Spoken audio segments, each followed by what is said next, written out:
My name's Sarah. Today we're going to be doing a little bit of a LECA demonstration and some LECA info. I'll be converting a plant to LECA, and then I'll be showing you like examples and kind of explaining my process with it. The plant that I will be converting today is this alocasia. It's like the purple sword. It's like the something, really big name. So that's what it looks like, and I will show you. It looks like that it's crystallized just a tad. This may be something that was in it, like it may be sand that was in the mixture, but to me it looks like it's crystallized, with the also evidence that it is molding on the top. And I don't think that this is entirely the plant shop's fault, or like the plant's fault. I think it's genuinely just because my room has such high humidity. Soil plants, it's not really, my environment is not made for soil plants. It's made for LECA plants. So that could be why. And if I do have plants in soil, it's going to be a very, very, very airy mix. And so that's probably, I went ahead and moved. The lighting was a little bit intense on the other side. So this is going to be our new position. Grab the plant. So I love alocasias and LECA. It's probably one of my favorite plants to put into LECA. I don't know if I'm going to keep this pot, so I'm just going to set it aside. Probably my favorite. I don't think that my alocasias would be as happy if they were in soil. I just think that LECA caters to them quite a bit more than soil does.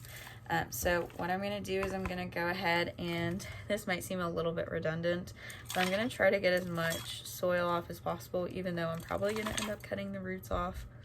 I know someone's gonna yell at me about it. But I'm going to look for corms. That's going to be my main reason why I'm going through this soil, is just to see if there's any other corms that are inside of the soil, not just on top of the soil. Like, so this is what the roots are looking like with just me knocking off the soil. But I think what I'm gonna go ahead and do is I am gonna chop off these roots. I'm nervous to do that, not because that I'm not confident in my own decision to do that, but I'm a little bit nervous about like what, like the reaction that I might get for my LECA demo, because I feel like it's a little bit extreme for some people, because you see, oh my gosh, these are healthy roots, why would you cut them off? That beautiful bright white root going down the side, and then there's another one over here. Then I move my hand, and I don't know if you can see, but like look at all of those dead roots, all of those black roots. They're rotted, dead roots. Why? They were soil roots. So I went ahead and I did not put this guy in water before I transitioned him to LECA. I just put the soil roots in the LECA, and I was just like, okay, we're just gonna have to uproot it. My problem with this is, yes, I'm gonna have to uproot the plant, which is going to disturb that new root growth that has already been forming. So it's gonna kind of push it back 2 steps. But then again, you can't leave the rotted soil roots in there, because it's going to cause bacteria, especially in a closed space. So like it's different with soil. Soil, like if they dry out, then it's fine, just like leave them in there. But with LECA, it's going to stay constantly moist, and so it's going to cause rotting on the other roots and may even rot the plant. So you have to take them out.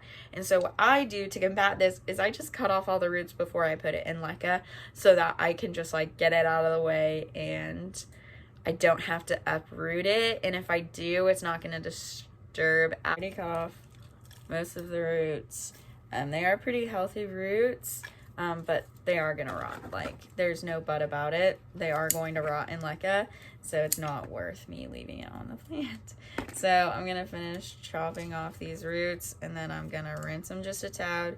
I have removed most of the corms, and then any other corms that I see that are more like still growing on the side, I'm probably gonna leave there, just to like water that I had in like a clear trash can that I used to like water my plants. And we're just like, we're rinsing this guy off. And that's about it for me, man. So I'm just gonna continue doing this until I get most of the soil off, or enough soil that it's not going to cause any. So I went ahead and I chopped off all of the roots. And then, so what I am going to do is rinse it just one more time.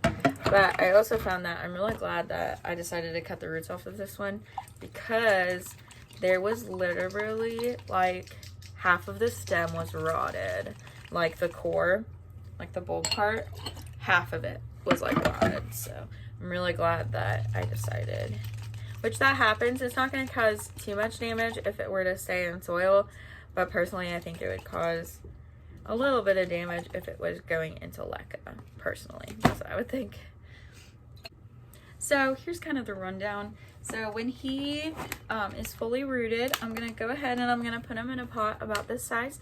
So what I have is this, just a little basket, and then I have a 6-inch, pretty deep, it's about that deep, of a clear pot, and then I have a net pot inside.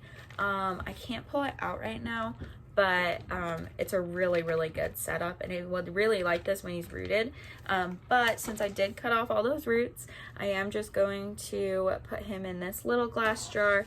I think he'll enjoy that little spot. I think it'll give him a little bit of time to grow, and then when I do take him out of there, I'm not going to wait too long. I'm just going to wait until I see some of those bright white roots, until they're about 1.5 inches long, or at least one of them is, and then I'll go ahead and just pop him out of here, and I'll plant him back in the LECA. You don't have to disturb the roots when you're doing that. It's fine to keep it in that like compact state. What I usually do is I'll just shake it a little bit, and then I'll pot it like I would normally, like you would backfill with like normal soil. So anyway, we're gonna put this guy in LECA.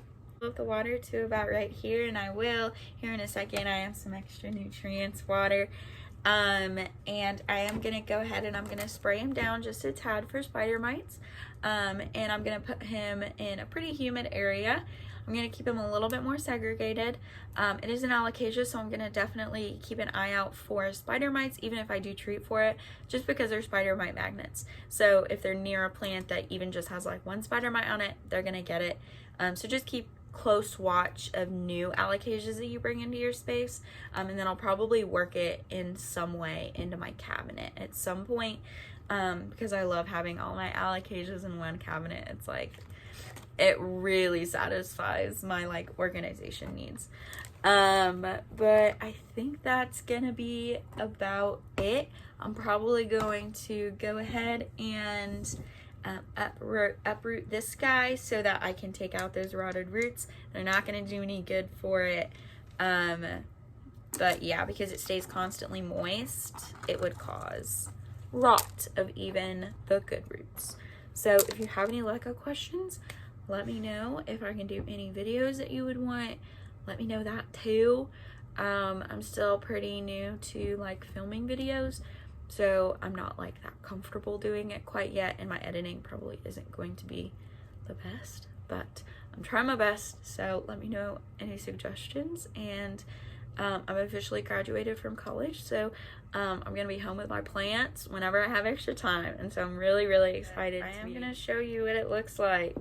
So you can tell all of this is like gunky. It's caused the newest leaf to actually rot. That's why I haven't gotten a new leaf out of it, because all that rot caused like the new leaf to rot in its sheath.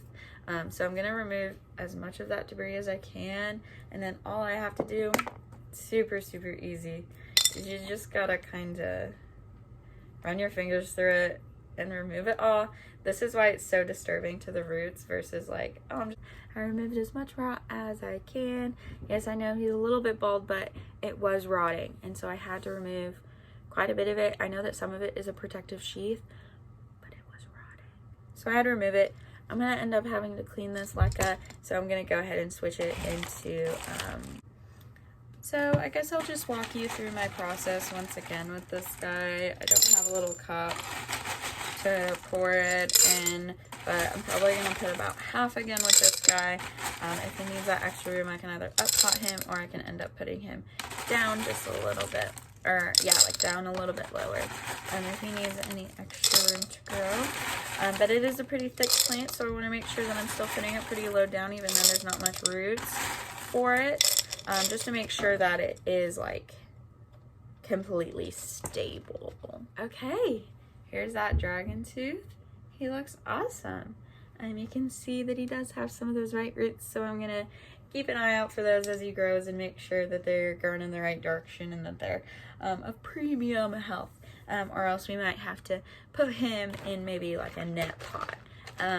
My favorite method of using LECA is probably using them in glasses, just because I can kind of like visually see how much water, and I don't have to like check it as much, and I can see all those white roots. I love watching the white roots grow along the side of the glass. That's like my favorite thing in the whole entire world. So I enjoy doing that.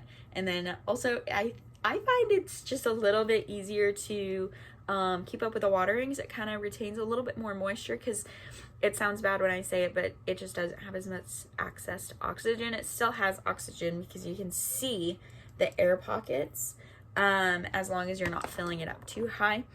But it still has those air pockets, but it's just less like aerated versus like, you see how this is just in its own little glass, like it's basically like a little cup, versus like a net pot is gonna have holes all down the side. It's gonna be, sometimes pots, like they don't fit perfectly. It's not gonna be the right size. It's gonna be a little bit too big or too small. So anyway, that's why I like doing the glasses, and it's really cheap, and you can do it with like plastic cups, and like takeout containers and things like that too. So it's kind of environmentally friendly too. There's that guy's water line, and then there's that guy's water line. They are going into a humidity cabinet, so I keep that in mind. I don't put as much water in there as I would like a plant that doesn't have as much humidity, because it's going to dry out faster. So I'm going to do first is we're going to put about half of it with LECA, just because this guy does not have any roots. Usually it's about the 1/3 mark, but since, you know, he's basically a little prop now, which I have no problem with, I think this is the best way to do it, or at least for me. So there's that guy. Oh, I think that's really good. So he's gonna sit about there, and I'm gonna backfill with some LECA, and it is a pretty tall glass, so he shouldn't tip at all.